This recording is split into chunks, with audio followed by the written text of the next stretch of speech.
ನಮಸ್ಕಾರ. ವೇದಿಕ್ ಹಾರ್ಮೋನಿಗೆ ಎಲ್ಲರಿಗೂ ಸ್ವಾಗತ. ಇವತ್ತು ನಾನು ಇಲ್ಲಿ ನಿಮಗೆ ತಿಳಿಸ್ಕೊಡ್ತಿರುವಂಥ ಒಂದು ಯೂನಿವರ್ಸಲ್ ನಂಬರ್ 1176. ಈ 1176 ಅನ್ನುವಂಥ ಒಂದು ಯೂನಿವರ್ಸಲ್ ನಂಬರಿಗೆ ದೇವರುಗಳಿಗೆ ಕನೆಕ್ಟ್ ಆಗಿರುವಂಥ ಒಂದು ನಂಬರ್ ಅಂತಲೇ ನಾವು ಹೇಳ್ಬೋದು.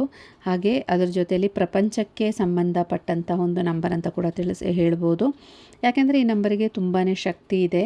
ಹಾಗೆ ಈ ನಂಬರ್ನ ಸರಿಯಾದ ರೀತಿಯಲ್ಲಿ ನಾವು ಪ್ರಯೋಗ ಮಾಡಿದರೆ ನಾವು ಏನು ಆಸೆ ಪಡ್ತೀವೋ ಅದನ್ನು ನೆರವೇರಿಸಿ ಕೊಡುವಂಥ ಒಂದು ಶಕ್ತಿ ಕೂಡ ಈ ನಂಬರಿಗಿದೆ ಅಂತ ಹೇಳ್ಬೋದು. ನಿಮ್ಮ ಆಸೆ ಯಾವುದಾದ್ರೂ ಇರಬಹುದು, ಮದುವೆ, ಜಾಬ್ ರಿಲೇಟೆಡ್, ಇಲ್ಲ ಮನೆ, ಇಲ್ಲ ಯಾವುದಾದ್ರೂ ಬೇರೆ ರೀತಿಯಲ್ಲಿ ಹಣ ಸಂಬಂಧಪಟ್ಟಿದ್ದಿರಬಹುದು.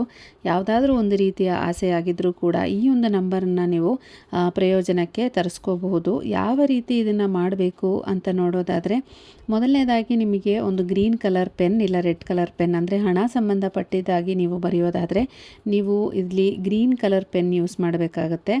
ಅದೆಲ್ಲ ಬೇರೆ ಏನಾದರೂ ರಿಲೇಟೆಡ್ ಆಗಿದ್ದರೆ, ಅಂದರೆ ಹಣಕ್ಕೆ ಸಂಬಂಧಪಟ್ಟಿದ್ದಲ್ದಿರ ಯಾವುದಕ್ಕಾದರೂ ನೀವು ಮಾಡೋದಾದರೆ ರೆಡ್ ಕಲರ್ ಪೆನ್ ಯೂಸ್ ಮಾಡಿ ನೀವು ಇದನ್ನು ಬರೀಬೇಕಾಗುತ್ತೆ. ಇನ್ನು ಇದು ಯಾವ ರೀತಿ ಮಾಡೋದು ಅಂತ ಹೇಳೋದಾದರೆ, ಮೊದಲನೇದಾಗಿ ನಿಮಗೆ ಒಂದು ವೈಟ್ ಶೀಟ್ ಬೇಕು. ವೈಟ್ ಶೀಟ್ ಅಂದರೆ ಪ್ಲೇನ್ ಶೀಟ್ ಇರಬೇಕು. ಅದರಲ್ಲಿ ಲೈನ್ಸ್ ಏನೂ ಇರಬಾರ್ದು. ಹಾಗೆ ನೀವೇನು ಸೈಡಲ್ಲಿ ಬರೆದಿರೋದಾಗಲಿ ಹಿಂದೆಗಡೆ ಬರೆದಿರೋದಾಗಲಿ ಆ ರೀತಿಯೆಲ್ಲ ಏನೂ ಇರಬಾರ್ದು. ನೀಟಾಗಿರೋ ಒಂದು ವೈಟ್ ಶೀಟ್ ನೀವು ತಗೋಬೇಕಾಗತ್ತೆ. ನಂತರ ಅದ್ರ ಮೇಲ್ಗಡೆ ಟಾಪಲ್ಲಿ ನಿಮ್ಮ ಆಸೆ ಏನಿದೆ ಅದು ನೆರವೇರಿರುವಂಥ ರೀತಿಯಲ್ಲಿ ನೀವು ಬರೀಬೇಕಾಗತ್ತೆ.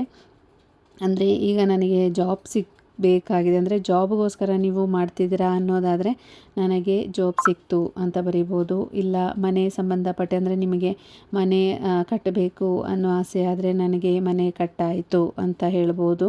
ಇಲ್ಲ ಏನಾದರೂ ನಿಮಗೇನಿದೆಯೋ ಅದನ್ನು ಆಲ್ರೆಡಿ ನಡೆದಿರೋವಂಥ ರೀತಿಯಲ್ಲಿ ನೀವು ಬರಿಬೇಕಾಗತ್ತೆ. ಆಲ್ರೆಡಿ ಆಗೋಗಿದೆ ಅಂತ ಅನ್ನೋವಂಥ ರೀತಿಯಲ್ಲಿ ನಿಮ್ಮ ಆಸೆನ 3 ಸರಿ ಬರಿಬೇಕಾಗತ್ತೆ. ಅಂದರೆ ಒಂದ್ರ ಕೆಳಗಡೆ ಒಂದು ಬರೋ ರೀತಿಯಲ್ಲಿ 3 ಸರಿ ಅದನ್ನು ನೀವು ಬರೀಬೇಕಾಗುತ್ತೆ. ಅದು ಯಾವುದಾದ್ರೂ ಆಗಿರಲಿ. ನಾವು ಮ್ಯಾನಿಫೆಸ್ಟೇಷನ್ ಮಾಡುವಾಗ ಫ್ಯೂಚರ್ ಟೆನ್ಸಲ್ಲಿ ಬರಿತೀವಿ, ಅಂದರೆ ಮುಂದೆ ಆಗೋಗಿದೆ ಅನ್ನೋಂಥ ರೀತಿಯಲ್ಲಿ ಬರೆಯುವಂಥದ್ದು. ಅದನ್ನು 3 ಸರಿ ನೀವು ಬರಿಬೇಕಾಗುತ್ತೆ. ನಂತರ ಅದ್ರ ಕೆಳಗಡೆ ನೀವು thank you universe, thank you universe, thank you universe ಅಂತ 3 ಟೈಮ್ಸ್ ಬರಿಬೇಕಾಗುತ್ತೆ. ಅದು ಇದ್ರ ಕೆಳಗಡೆನೇ ಬರೋ ರೀತಿಯಲ್ಲಿ ನೀವು ಬರಿಬೇಕಾಗುತ್ತೆ. ಇದಾದ ನಂತರ 1176 ಅನ್ನುವಂಥ ಯೂನಿವರ್ಸಲ್ ನಂಬರ್ನ ನೀವು ಕೆಳಗಡೆ ದೊಡ್ಡದಾಗಿ ಬರಿಬೇಕಾಗತ್ತೆ. 1176 ಅಂತ ನೀಟಾಗಿ ಬರಿಬೇಕಾಗತ್ತೆ. ಇದು ಬರೆದ ನಂತರ ನೀವು ಅದ್ರ ಕೆಳಗಡೆ ನಿಮ್ಮ ಇಷ್ಟ ದೇವರನ್ನು ಬೇಡ್ಕೋಬೇಕಾಗತ್ತೆ.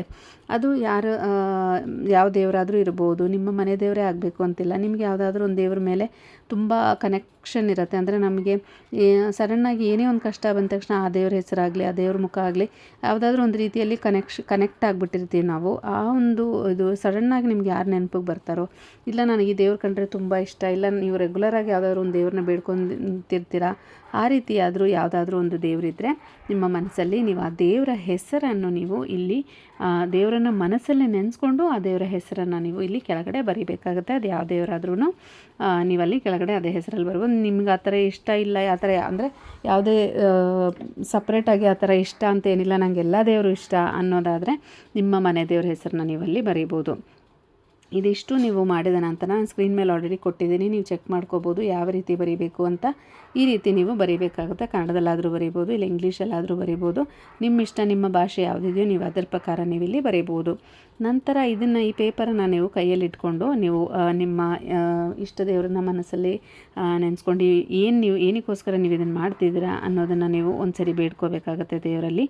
ನಂತರ ನೀವು ಯೂನಿವರ್ಸ್ ಹತ್ರ ಹೇಳಬೇಕಾಗತ್ತೆ. ಅಂದರೆ ಯೂನಿವರ್ಸ್ ಹತ್ರ ನೀವು ಮ್ಯಾನಿಫೆಸ್ಟ್ ಮಾಡಬೇಕಾಗತ್ತೆ. ಯಾವ ರೀತಿ ನನಗೆ ಆಲ್ರೆಡಿ ಜಾಬ್ ಸಿಕ್ಕಾಗಿದೆ, ಇಲ್ಲ ಆಲ್ರೆಡಿ ಮನೆ ಕಟ್ಟಾಗಿದೆ, ಈ ರೀತಿ ಏನಾದರೂ ಆಗೋಗಿರೋಂಥ ರೀತಿಯಲ್ಲಿ ಯೂನಿವರ್ಸ್ ಹತ್ರ ಹೇಳಿ thank you universe, thank you universe, thank you universe ಅಂತ ನೀವು ಹೇಳಬೇಕಾಗತ್ತೆ ಬಾಯಲ್ಲಿ. ಹೇಳಿದ ನಂತರ ಈ ಪೇಪರ್ ಏನಿದೆ ಅದನ್ನು ನೀವು ಮಲಗುವ ಪಿಲ್ಲೋ ಕೆಳಗಡೆ ಇಡಬೇಕಾಗತ್ತೆ.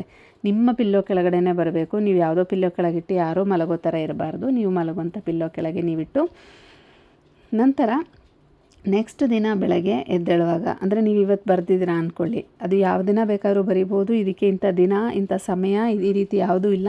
ನೀವು ಬೆಳಗ್ಗೆ ಆದರೂ ಬರೆದು ನಿಮ್ಮ ಪಿಲ್ಲೋ ಕೆಳಗಡೆ ಇಟ್ಬಿಟ್ಟು ನೀವು ಕೆಲಸಕ್ಕೆ ಹೋಗಿ ಬರ್ಬೋದು. ಇಲ್ಲ ಸಾಯಂಕಾಲ ಬಂದು ನೀವು ಇದನ್ನು ಬರೆದು ನೀವು ಪಿಲ್ಲೋ ಕೆಳಗೆ ಇಡ್ಬೋದು. ಇಲ್ಲ ರಾತ್ರಿ ಮಲಗೋಕ್ಕೆ ಮುಂಚೆ ಆದರೂ ನೀವು ಇದನ್ನು ಬರೆದು ಪಿಲ್ಲೋ ಕೆಳಗಡೆ ಇಡ್ಬೋದು. ನೆಕ್ಸ್ಟ್ ದಿನದಿಂದ ನೀವು 21 ಡೇಸ್ ಏನು ಮಾಡಬೇಕು ಅಂದರೆ ಬೆಳಗ್ಗೆ ಎದ್ದಿದ ತಕ್ಷಣ ಹಾಗೂ ಮಲಗುವ ಮುನ್ನ ಅಂದರೆ ಮಲ್ಕೊಳ್ಳೋಕ್ಕೆ ಮುಂಚೆ ಹಾಗೂ ಎದ್ದಿದ ತಕ್ಷಣ ನೀವು ಎದ್ದಿದ ತಕ್ಷಣವೇ ಇದನ್ನು ತೆಗೆದು ಇದರಲ್ಲಿ ಬರೆದಿರೋವಂಥದ್ದನ್ನು ಓದಬೇಕಾಗತ್ತೆ. ನಿಮ್ಮ ಇಷ್ಟ. ಒಂದು ಸರಿ ಕಂಪಲ್ಸರಿ ಓದಲೇಬೇಕಾಗತ್ತೆ. 2-3 ಸರಿ ನಿಮಗೆ ಓದಬೇಕು ಅನಿಸಿದರೆ ನೀವು 2-3 ಸರಿ ಓದ್ಕೋಬೋದು.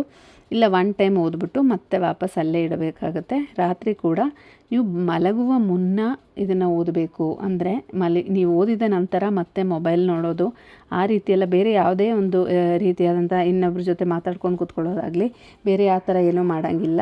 ನೀವು ಇದನ್ನು ಓದಿದ ನಂತರ ನಿದ್ರೆಗೆ ಹೋಗಬೇಕಾಗತ್ತೆ. ಆ ಸಮಯದಲ್ಲಿ ಯಾವಾಗ ನೀವು ಮಲ್ಕೋತಿರಲ್ಲ ಆ ಟೈಮಲ್ಲಿ ಇದನ್ನು ಎತ್ಕೊಂಡು ನೀವು ನೋಡಿಬಿಟ್ಟು ಓದ್ಬಿಟ್ಟು ಮತ್ತೆ ವಾಪಸ್ ಅಲ್ಲೇ ಇಟ್ಟು ನೀವು ಮಲ್ಕೋಬೇಕಾಗತ್ತೆ. ಈ ರೀತಿ 21 ಡೇಸ್ ಕಂಟಿನ್ಯೂಸ್ ಆಗಿ ನೀವು ಬೇಕಾಗುತ್ತೆ. ಇದಕ್ಕೆ ಯಾವುದೇ ರೀತಿಯಾದಂಥ ಅಂಟು ಪೀರಿಯಡ್ಸ್ ಟೈಮಲ್ಲಿ ಮಾಡ್ಬೋದಾ ಅಂತ ಕೇಳಿದರೆ ನೀವು ಪೀರಿಯಡ್ಸ್ ಟೈಮಲ್ಲೂ ಮಾಡ್ಬೋದು. ಯಾವುದೇ ರೀತಿ ಪ್ರಾಬ್ಲಮ್ ಇಲ್ಲ. ನೀವು ಆಲ್ರೆಡಿ ಬರೆದಿಕ್ಕಿರ್ತೀರಲ್ವ, ಹಾಗಾಗಿ ನೀವು ದೇವ್ರ ಹೆಸರನ್ನ ಪೀರಿಯಡ್ಸ್ ಟೈಮಲ್ಲಿ ಬರೆಯಲ್ಲ ಅಂದರೆ ಒಳ್ಳೆಯದು. ಬರೆದು ಆಲ್ರೆಡಿ ನೀವು ಪಿಲ್ಲೋ ಕೆಳಗಿಟ್ಟಿದ್ರೆ ಏನೂ ಪ್ರಾಬ್ಲಮ್ ಇಲ್ಲ. ನೀವು ಪೀರಿಯಡ್ಸ್ ಟೈಮಲ್ಲಿ ಕೂಡ ನೀವು ಇದನ್ನು ಮಾಡ್ಬೋದು. ಎತ್ತಿ ಪೇಪರ್ನ ನೀವು ಓದೋದು ಮಾಡ್ಕೋಬೋದು, ಏನೂ ಪ್ರಾಬ್ಲಮ್ ಆಗೋಲ್ಲ. ಇಲ್ಲ ನಿಮಗೆ ಈ ರೀತಿ ದೇವ್ರ ಹೆಸರು ಬರೆಯೋದು ಆ ಟೈಮಲ್ಲಿ ಇಷ್ಟ ಇಲ್ಲ ಅಂದರೆ ನಿಮ್ಮ ಪೀರಿಯಡ್ಸ್ ಟೈಮ್ ಆದಮೇಲೆ ನೀವು ಸ್ಟಾರ್ಟ್ ಮಾಡಿದರೆ 21 ಡೇಸ್ ಕಂಟಿನ್ಯೂಸ್ ಆಗಿ ನಿಮಗೆ ಸಿಗುತ್ತೆ.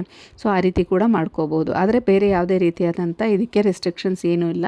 ಹಾಗಾಗಿ ಭಯ ಪಡೋವಂಥದ್ದು ಏನೂ ಇಲ್ಲ. ಯಾವಾಗ ಬೇಕಾದರೂ ನೀವು ಇದನ್ನು ಮಾಡ್ಕೋಬಹುದು. ನಂತರ ನೀವು 21 ದಿನ ಆದಮೇಲೆ ನೀವು ಆಚೆ ತಗೊಂಡೋಗಿ ಇದನ್ನು ಬರ್ನ್ ಮಾಡಬೇಕಾಗತ್ತೆ. ಈ ಪೇಪರ್ ಏನಿದೆ ಅದನ್ನು ಬರ್ನ್ ಮಾಡಿ ನಂತರ ಅದರದ್ದು ಬೂದಿ ಏನಿರುತ್ತಲ್ವ ಅದನ್ನು ನೀವು ಪ್ರಪಂಚಕ್ಕೆ ಬಿಡಬೇಕಾಗತ್ತೆ. ಅಂದರೆ ಗಾಳಿಗೆ ಊಬಿ ಬಿಡಬೇಕಾಗತ್ತೆ. ಅದು ಹಾರ್ಕೊಂಡು ಹೋಗಬೇಕು. ಆ ರೀತಿಯಲ್ಲಿ ನೀವು ಮಾಡಿಬಿಟ್ಟು ವಾಪಸ್ ಮನೆಗೆ ಮನೆಯೊಳಗಡೆ ಬರ್ಬೋದು. ಈ ರೀತಿ ಮಾಡಿದ ನಂತರ ನೀವೇನಕ್ಕೋಸ್ಕರ ನೀವು ಇದನ್ನು ಮಾಡಿದಿರಾ ಅದರದ್ದು ರಿಯಾಕ್ಷನ್ ನಿಮಗೆ ಆವಾಗಿಂದ ಸ್ಟಾರ್ಟ್ ಆಗುತ್ತೆ. 21 ಡೇಸ್ ಆದಮೇಲೆ ಕೆಲವರಿಗೆ 21 ಡೇಸ್ ಮುಂಚೆನೇ ಸ್ಟಾರ್ಟ್ ಆಗಿಬಿಟ್ಟಿರುತ್ತೆ. ಇದು ಇವಾಗ ಜಾಬ್ ರಿಲೇಟೆಡಲ್ಲಿ ಆದಾಗ ಏನಾಗುತ್ತೆ, ಇದ್ರ ಮಧ್ಯದಲ್ಲೇ ನಿಮಗೆ ಇಂಟರ್ವ್ಯೂ ಕರೆಯೋದಾಗಿರ್ಬೋದು, ಇಲ್ಲ ಬೇರೆ ಏನಾದರೂ ಒಂದು ಕ್ಲೂ ಸಿಗೋ ಥರ ಏನಾದರೂ ಇರ್ಬೋದು. ಅಂದರೆ ಯಾವುದಾದ್ರೂ ಒಂದು ಕಂಪನಿಯಲ್ಲಿ ನಿಮ್ಗೆ ಕಾಲ್ ಮಾಡೋದಾಗಲಿ ಏನಾದರೂ ಒಂದು ಕ್ಲೂ ನಿಮಗೆ ಮಧ್ಯದಲ್ಲಿ ಸಿಗ್ತಾ ಇರುತ್ತೆ. ಈಗ ದೊಡ್ಡ ವಿಷಯ ಅಂದರೆ ಈಗ ಮನೆ ಕಟ್ಟೋದಿರ್ಬೋದು, ಆ ರೀತಿ ಎಲ್ಲ ಬಂದಾಗ ಒಂದು ಸ್ವಲ್ಪ ದೊಡ್ಡದಂತ ನಾವು ಹೇಳ್ಬೋದಲ್ವ. ಈ ರೀತಿ ಆದಾಗ ಏನಾಗುತ್ತೆ, ಸ್ವಲ್ಪ ಸಮಯ ಬೇಕಾಗುತ್ತೆ. ಅವಾಗ ಏನಾಗುತ್ತೆ 21 ಡೇಸ್ ಆದಮೇಲೆ ನೀವು ಏನಕ್ಕೋಸ್ಕರ ಬರೆದಿದ್ದೀರಲ್ವ ಅದ್ರದ್ದು ಬಗ್ಗೆ ರಿಯಾಕ್ಷನ್ ಸ್ಟಾರ್ಟ್ ಆಗುತ್ತೆ. ಅಂದರೆ ಸ್ವಲ್ಪ ನಿಮಗೆ ಕಾಣಿಸ್ತಾ ಹೋಗುತ್ತೆ. ನಾನು ಬರೆದಿದ್ನಲ್ವ ಅದಕ್ಕೆ ಈ ರೀತಿ ಆಗ್ತಿದೆ. ಇಲ್ಲೊಂದು ಮಾತುಕತೆ ಆಗೋದಾಗಲಿ, ಇಲ್ಲ ಯಾರೋ ಒಬ್ರು ಬರೋದು ಈ ರೀತಿ ಒಂದು ಜಾಗ ಇದೆ ನೀವು ತಗೋತೀರಾ ನೋಡಿ ಅಂತ ಹೇಳೋದಾಗಲಿ, ಇಲ್ಲ ಯಾವುದಾದ್ರೂ ಒಂದು ಕಡೆಯಿಂದ ನಿಮಗೆ ಇಲ್ಲಿ ಲೋನ್ ಸಿಗುತ್ತೆ ಈಸಿಯಾಗಿ ನೀವು ಅಪ್ಲೈ ಮಾಡಬಹುದು.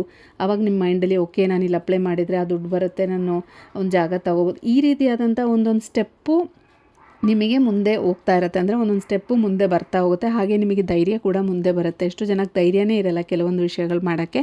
ಹಾಗಾಗಿ ಇದನ್ನು ಮಾಡಿದ ನಂತರ ಆಟೋಮೆಟಿಕ್ಕಾಗಿ ನಿಮಗೆ ಧೈರ್ಯ ಬಂದು ನೀವು ಮುನ್ನುಗ್ಗಿ ಅದೇ ನಡೆದೇ ಇರೋಂಥ ವಿಷಯ ಕೂಡ ನಡೆಸೋವಂಥ ಶಕ್ತಿ ನಿಮಗೆ ಬರುತ್ತೆ.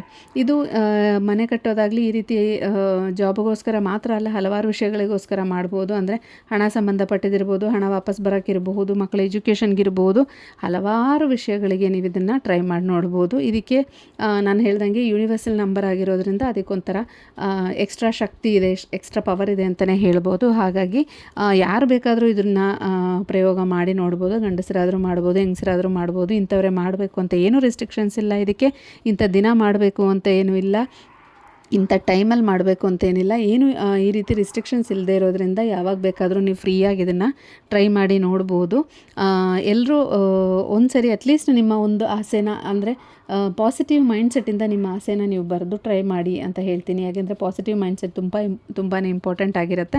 ನೆಗೆಟಿವ್ ಆಗಿ ಯೋಚನೆ ಮಾಡೋದು, ಇದೆಲ್ಲ ಮಾಡಿಬಿಟ್ಟು ನಾನು ಸುಮ್ಮನೆ ಕೂತಿದ್ರೆ ಸಾಕು ಅಂತ ಹೇಳೋರಾದರೆ ದಯವಿಟ್ಟು ಇದನ್ನೆಲ್ಲ ಮಾಡೋಕ್ಕೆ ಹೋಗ್ಬೇಡಿ. ಯಾಕೆಂದರೆ ಆಲ್ರೆಡಿ ನಿಮ್ಮ ಮೈಂಡಲ್ಲಿ ನೆಗೆಟಿವ್ ಆಲ್ರೆಡಿ ತುಂಬೋಗ್ಬಿಟ್ಟಿದೆ. ಹಾಗಾಗಿ ಆ ನೆಗೆಟಿವ್ನೆಸ್ನೇ ನೀವು ಇಟ್ಕೊಂಡಿರ್ತೀರ, ಆಗ ನಿಮಗೇನು ಒಳ್ಳೆಯದು ಆಗೋದು ಇಲ್ಲ. ಯಾಕಂದರೆ ನಿಮ್ಮ ಮೈಂಡಲ್ಲಿ ನೆಗೆಟಿವೇನೇ ಇರುತ್ತೆ. ನೆಗೆಟಿವ್ ಆಗಿ ನೀವು ಥಿಂಕ್ ಮಾಡೋರು ಅದೇ ಯೋಚನೆಯಲ್ಲಿರೋರಾದರೆ ಕೆಲವ್ರಿಗೆ ವೀಡಿಯೋ ನೋಡುವಾಗಲೇ ಒಂಥರ ನಗು ಬಂದಂಗೆ ಆಗ್ತಾ ಇರುತ್ತೆ, ಅಯ್ಯೋ ಇದೆಲ್ಲ ನಡೆಯುತ್ತೆ. ಕೇವಲ ಅನ್ನೋಂಥ ಮನಸ್ಥಿತಿಯಲ್ಲಿ ಬಂದವರು ಅದು ನಿಮಗೆ ಎಲ್ಲ ಲೈಫಲ್ಲಿ ಅದು ಹಾಗೆ ಉಳಿದಿರುತ್ತೆ. ಹಾಗಾಗಿ ಅಂಥವ್ರು ಮಾಡೋಕ್ಕೆ ಹೋಗಬೇಡಿ, ಏನು ಪ್ರಯೋಜನಕ್ಕೆ ಬರಲ್ಲ. ಪಾಸಿಟಿವ್ ಮೈಂಡ್ಸೆಟ್ ಇರುತ್ತೆ. ಕೆಲವ್ರಿಗೆ ಆಟೋಮೆಟಿಕ್ಕಾಗಿ ಬಂದು ರೀಚ್ ಆಗಿರುತ್ತೆ. ಅವ್ರು ಯಾವತ್ತೂ ಈ ಥರದ್ದು ವೀಡಿಯೋ ನೋಡೇ ಇರಲ್ಲ, ಸಡನ್ನಾಗಿ ಬಂದು ಈ ಥರದ್ದು ವೀಡಿಯೋ ಅವ್ರಿಗೆ ಪಾಪ್ ಆಗುತ್ತೆ. ಆವಾಗ ಏನಾಗುತ್ತೆ, ಅವರಿಗೆ ಯೂನಿವರ್ಸಲ್ ಕಾಲ್ ಆಗ್ತಿದೆ ಅಂತ ನಾವು ಹೇಳ್ತೀವಿ. ಯಾಕಂದರೆ ಅವರಿಗೆ ಅದು ಮಾಡಬೇಕು ಅಂತ ಯೂನಿವರ್ಸ್ ಅವ್ರನ್ನ ಪ್ರವೋಕ್ ಮಾಡ್ತಿದೆ ಅಂತ, ಅವ್ರನ್ನ ಎಬ್ಬರಿಸ್ತಾ ಇದ್ದಾರೆ, ನೀವು ಮಾಡಿ ಇದನ್ನು ಅಂತ ಹೇಳ್ತಿದ್ದಾರೆ ಅಂತ ಕೂಡ ನಾವು ಹೇಳ್ಬೋದು.